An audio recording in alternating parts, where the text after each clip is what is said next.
I feel awful. I'm sorry, everybody. I'm still feeling the effects of Rona, so I've got to wear that. Hang on a second. Why are you two wearing face masks? Oh, you're not sick as well. Again. Katie, do you have COVID? I think I caught it off you. Oh, jeez. I'm sorry about that. Apologies One to of those you and everyone. 5G viruses. What? We're worried about catching it off you through the 5G. Oh, for goodness.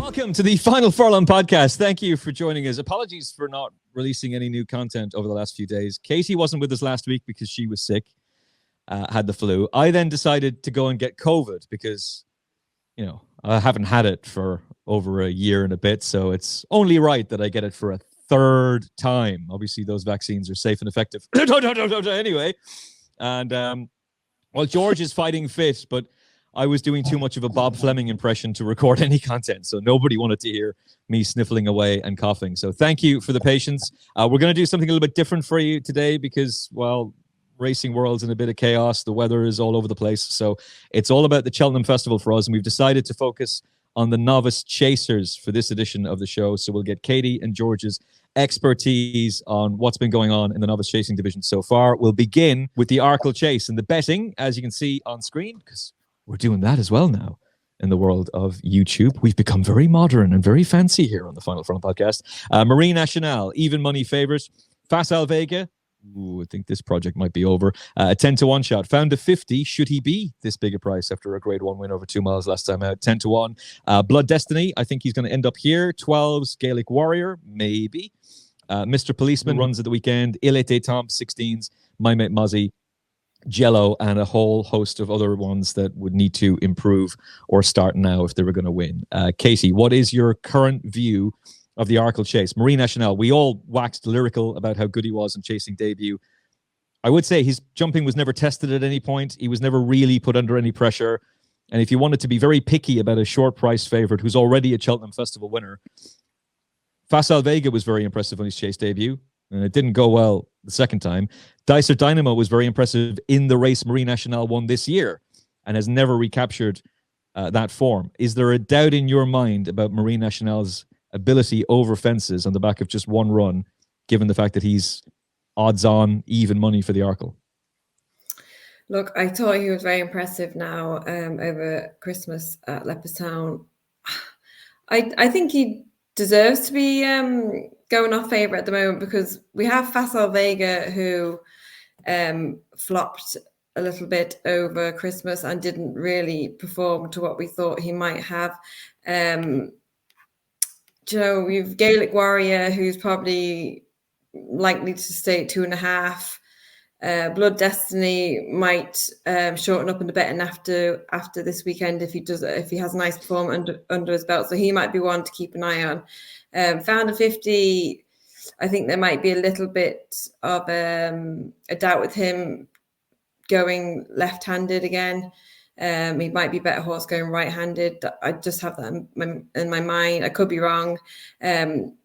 So out of everything that's ran, he's probably the horse that has the best chasing debut performance under his belt without disgracing himself second time out. So, look, I would like to see him out again before Cheltenham, and maybe in graded company to see where he stands. But I don't know whether Connections will do that. I'd say they'd probably be keen to go straight to Cheltenham now. But look, I thought he was very, very impressive. He ticked all the boxes for me on debut. He looked very, very straightforward. Look, the ground probably went a bit softer than it probably would have liked for him, but he handled it absolutely fine. His jumping was brilliant on that ground. I thought that because of his RPR that he was given of 158, that is, I think, is the highest, or I think Gaelic Warrior might have recorded that first time out as well, out of everything that's entered in that race, I think. So to me, that stands good ground there. Mark of 158 RPR on debut was very, very good.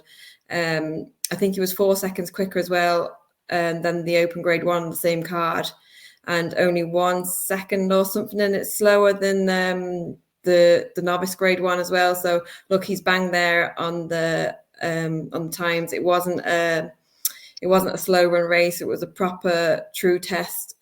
So I think he has everything in his favour to be going off favourite for the Arkle, and unless something comes out the water between now and Cheltenham, I'd be very surprised if anything got near him. Yeah, to be honest, I would be too. Do you think he's going to go straight to Cheltenham? Or surely he takes in the Irish Arkle? I wouldn't be surprised if they did just go straight to Cheltenham, because connections keep going on about how they want to keep him fresh. So that is in the back of my mind. But I think they could run him if the ground is right between now and Cheltenham, but I'd say they'll probably keep an eye on the ground, and I don't think they'll be running on ground on any ground that's soft. I think they'll be trying to run him on good ground, especially if they want to keep him fresh between now and Cheltenham. I have to say, I like Barry a lot and was really taken with him when I interviewed him for the Final Furlong a few weeks ago, and indeed some of that was played out on TalkSport 2 as well. I would hate that. I would hate that as a preparation. We've seen horses go to the Arkle, George, and win it on the back of one run. Martin Pipe did it with Wild Chief. His son decided anything Dad can do, I can do better, and manages to break my heart by beating Champagne Fever with Western Warhorse. Of course, I had the forecast. Straight Champagne Fever to beat Western Warhorse. It's lying around in Driscoll's pub somewhere. It was absolutely devastating to me. Couldn't envisage a world where the Pipe horse finished in front of the Mullins horse. It would have paid an absolute fortune. But I would not like a novice chaser going straight to Cheltenham on the back of just one run. I think if Willie was doing that, fair enough. If it was David Pipe who's done it, fair enough. I would want to see a little bit more experience. So I'd want to see him in the Irish Arkle next. If he wins that, he's going to be odds on, of course, long odds on for the Arkle.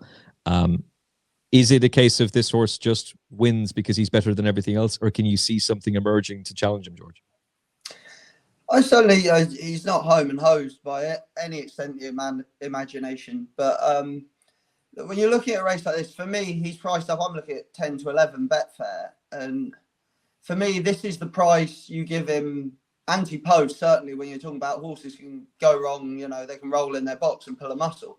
This is the price that he should be once he's won the Irish Arkle, not off the back of one chase start. Like, he's obviously got loads of ability, and he may well go and hose up on the day. But I think if you're looking to have a bet on this race, you've got to look. That's the wrong price. I wouldn't be backing him at 3-1 off what he's done so far, because he's had one run over fences. And it's not that he did anything wrong. It's there were things that he wasn't asked to do in that race. So, because he had his own way for most of the race, whenever he needed to shorten, he just sort of slowed up and popped. If he had to do that under pressure down to the last two, what he'd have had to have done instead was maintain his speed and fiddle. And he was never asked to do that. I'm not backing a horse at 10 to 11 that I've never seen actually had to sort of sort his feet out in front of a fence. He was able to measure everything. Like I say, I'm not saying that he can't win. But I'm just looking down this race going, he's too short for me. Facile Vega, I'd say, I would go as far to say probably doesn't run here. Founder 50 has the option of the Turners as well. I don't know if Katie knows if he's more likely to go to one or the other. Gaelic Warrior, I think, could rock up here. I actually did back him on the off chance that he did at a bigger price. But I'd be looking at this race from an each way point of view, thinking there's potential that Facile Vega, Founder 50 and Gaelic Warrior all don't turn up. I did get involved in Blood Destiny earlier in the week, and he's been back massively through the week. I think he was 18s into 10s or 9s at one point. I'm seeing him back out to 11s now. Probably people now waiting until he runs till he runs this weekend to see if they want to back him again for Cheltenham. He's a massive one. He jumped like an Arkle horse first time out. Dennis has said all this the other week, but he jumped like an Arkle horse first time out.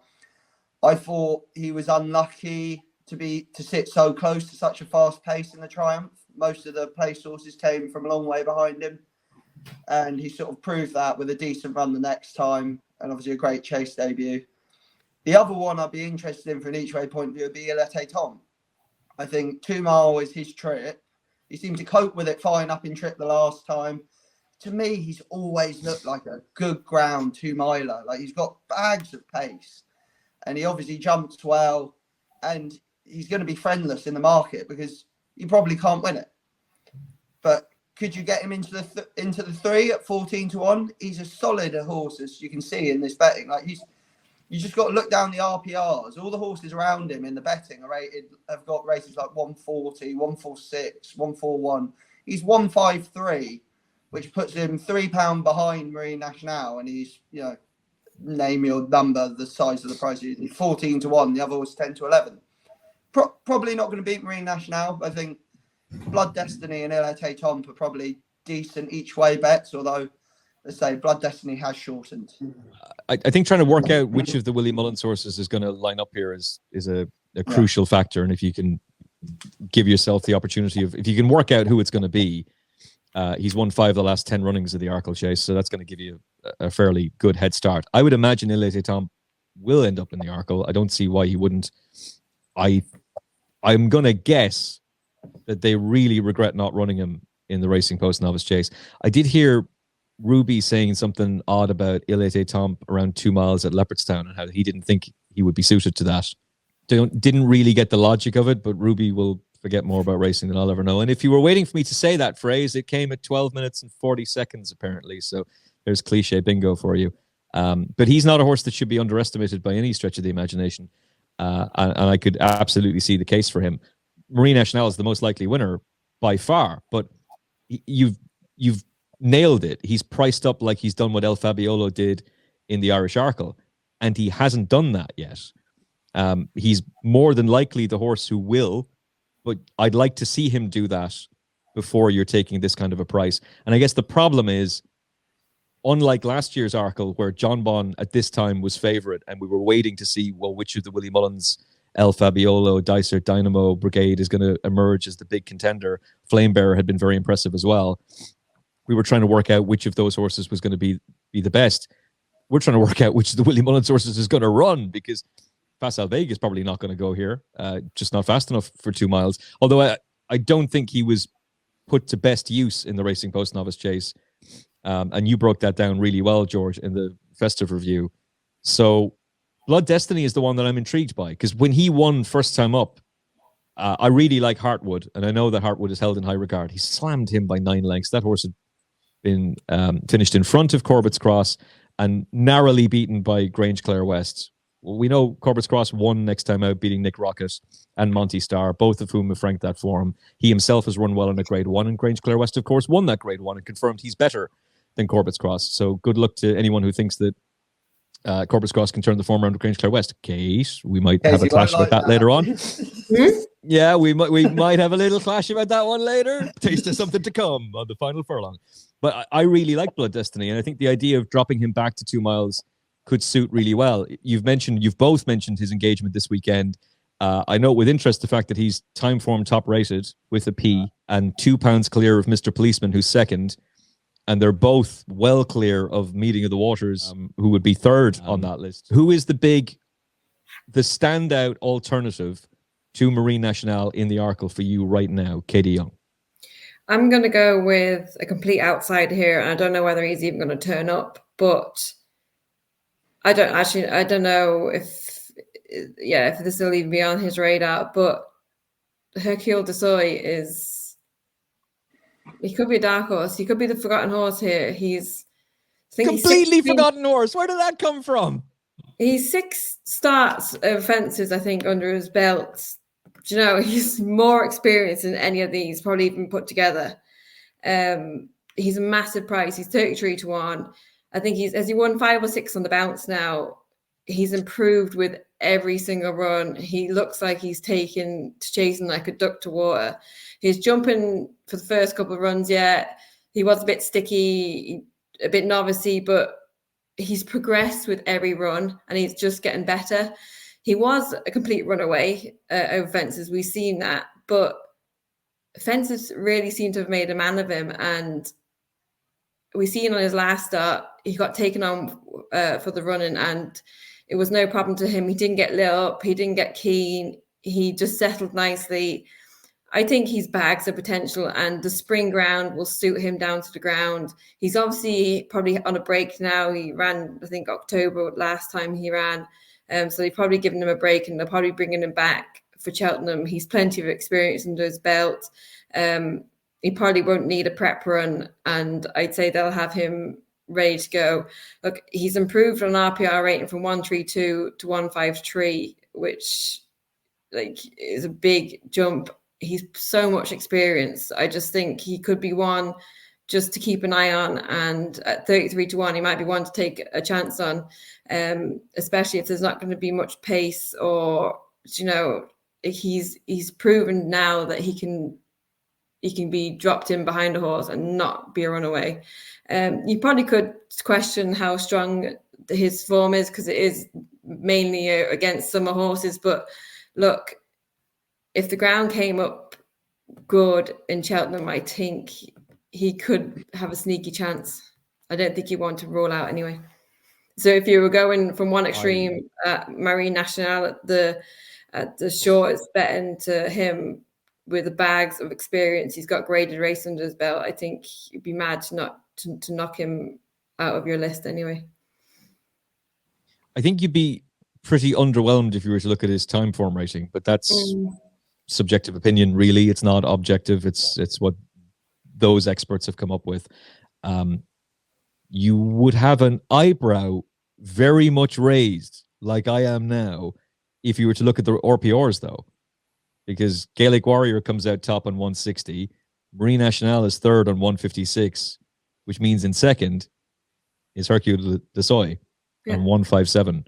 So there's a big difference of opinion there between time form and the Racing Post. I did not expect you to say. I knew you were going to say something interesting, Katie. I wasn't expecting 40 to 1 shot Hercule de Soy. You have to, if there's a horse here that's really short and bet, and he probably will be the likely winner.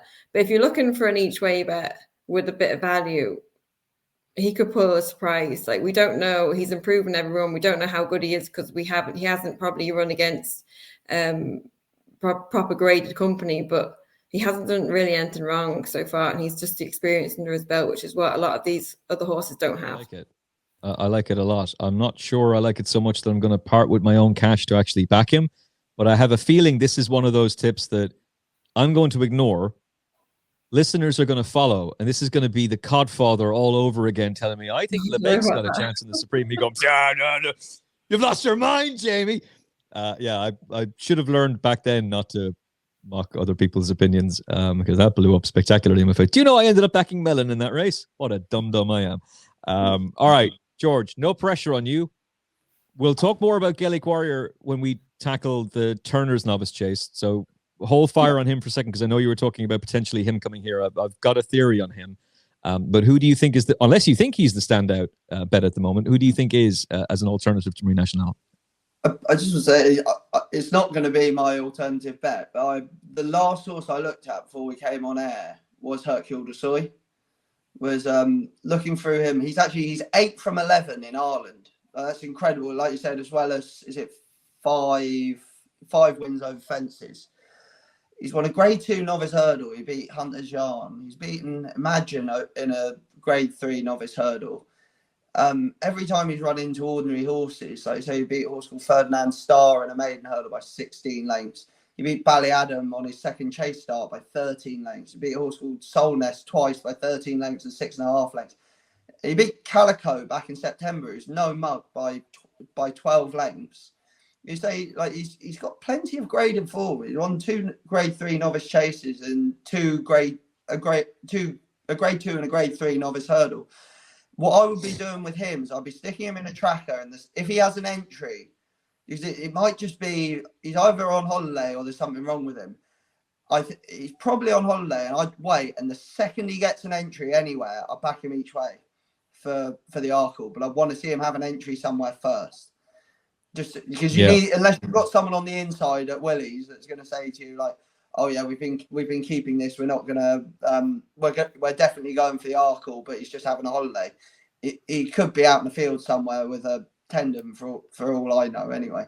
But yeah, I'd be sticking him in a tracker, and the second I see him entered up, I'll probably back him each way for this, especially at 40-1, because if he goes to the Dublin Racing Festival and runs any sort of a race, he'll halve in price. But that was just wanted to put my 2p in on that.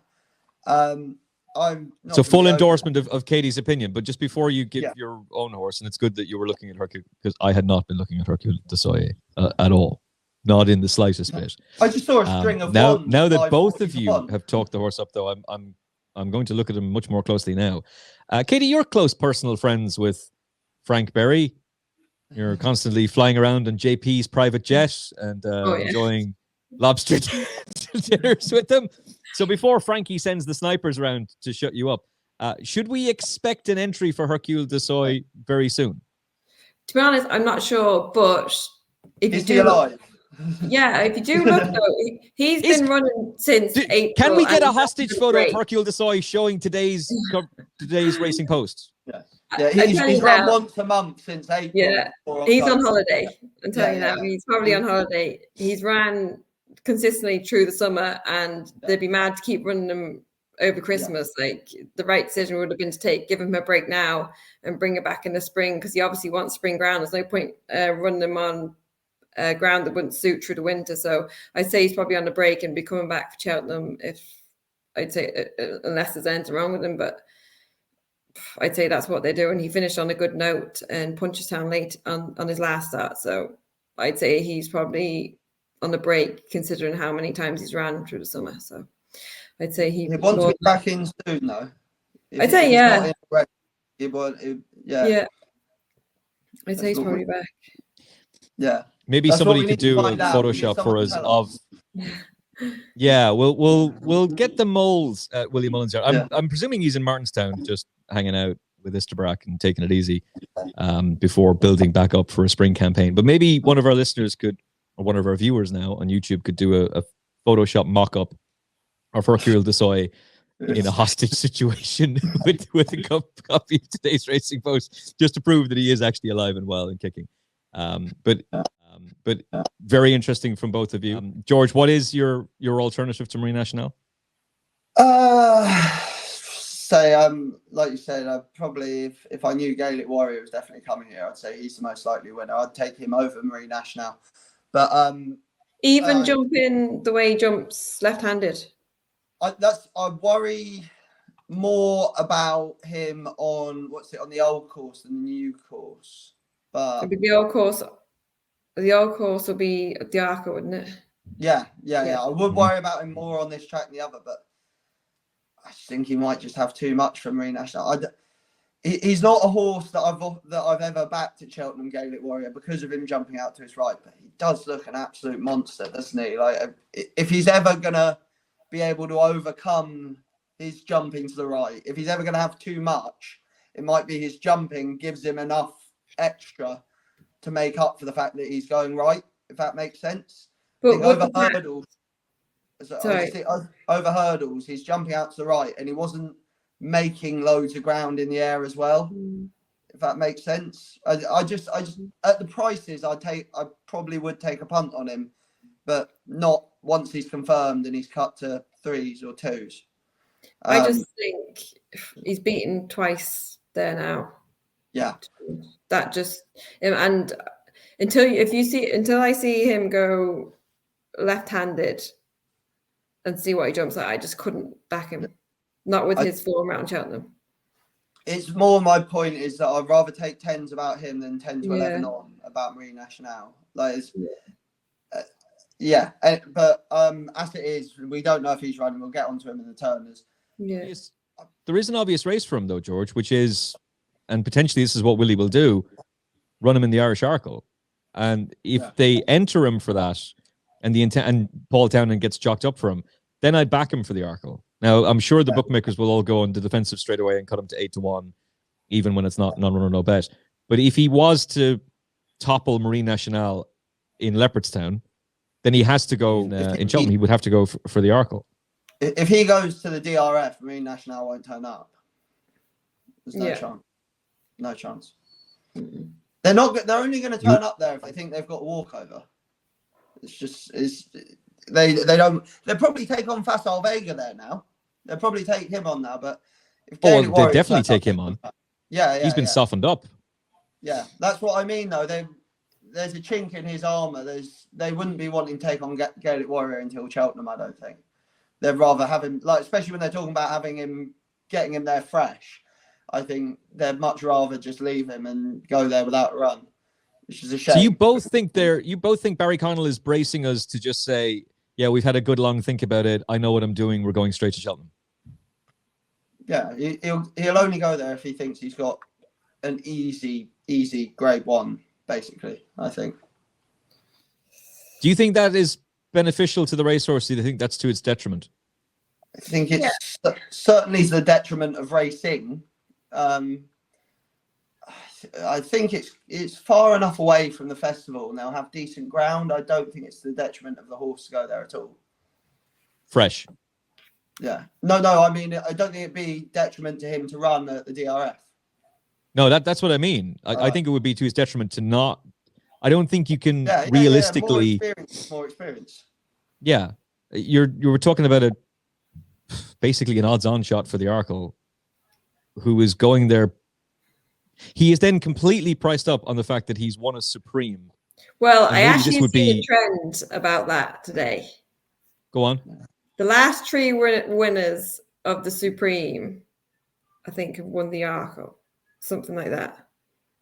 Well, not the last 3. I think from 20 before last year, I think it was. I don't know who told you that, but they're lying because El Fabiolo didn't run at Cheltenham. Edward Stone hadn't won the Supreme. Shishkin had. Put the Kettle On wasn't a Supreme winner. Duke de Ginevra had run in the Supreme and been lapped. Is it the last 3 Supreme winners to run in the Arkle? Yeah, something like that, yeah. In that case, you've got Underso hadn't. You've got Duvan, Altior, and Shishkin. Yeah. So in that instance, yeah. You can point to that. Yeah. And Champagne Fever really should have his name on that list, but that bloody David Pipe and Western Warhorse. Okay. It's a good job Western Warhorse wore a mask because that was a robbery that day, wasn't it? Oh, his Batman mask, his Caped Crusader mask. He was committing burglary. Yeah, that made me feel so much better. The fact that he came swimming along like that wearing his Batman impression mask. Oh man, how was I smart enough to do the forecast but too dumb to do it properly? What a sickener. Okay, we'll talk more about Gaelic Warrior in a second. Anybody else you want to mention before we move on from the Arkle? Yeah, sorry, I've mentioned every horse by myself. I've taken Blood Destiny and Il Tomp each way against the field. Blood Destiny was a bigger price at the time, so that I'm not really sure. Yeah, I think he's still a shout at 11-1, to be fair. And like I said, if you hear any more about Facile Vega, Founder 50, Gaelic Warrior not going here, that'd be when I get stuck into Il Tomp next each way, probably, because Blood Destiny, Marine Nationale, and one of the others would finish ahead of him in the 3. If you get extra places on the day or something, maybe then if a couple of the others turn up. But for now, I would say Blood Destiny. I agree, by the way. Blood Destiny would be my pick as well. I said this earlier in the podcast. The second he made his chasing debut, I thought this is the horse who should be Willie Mullins' Arkle Contender, but Facile Vega is in the way, and now Facile Vega has very much fluffed his lines. We'll talk a little bit more about him in the Turners because I think that's the route they're going to go with him. But it just makes sense to me. I know he's going to run over 2 mile 3, and the weight allowance is going to continue to reduce as it did for Riviere d'Etel. There was a time when 5-year-olds like Well Chief, who were able to take advantage of that allowance, but just a relentless galloper from the front. And I think to do what he did to Hartwood was really impressive on Chase debut. I don't think dropping back into 2 miles would be any issue for him at all. Look, most of the opposition to Marine Nationale is which of the Willie Mullins team is going to go here, and then which of them is going to be best on the day. And you could make the very same case for Il Tomp back over 2 miles at Cheltenham, allowed to bowl along in front under Danny. He'd be deadly. He might even end up being Paul Townend's mount. Who knows? But you'd imagine Danny's the one who's going to be on board. So he's interesting too. There's plenty of opposition to Marine Nationale. He's the one who sets the standard. He is the benchmark that everybody has to get to. And it's a high benchmark. But if he fluffs his lines in the Irish Arkle, this game is wide open. And it's a really, really interesting betting heat. but it's a betting heat that is Marine Nationale or which of the Mullins camp is going to come forward. It's a 40-1 shot for Katie. It's a 16-1 shot for George and I. And we might all just be saying, yeah, Marine Nationale wins after the Dublin Racing Festival. Although if he skips that, he'd probably be the lay of the meeting for me.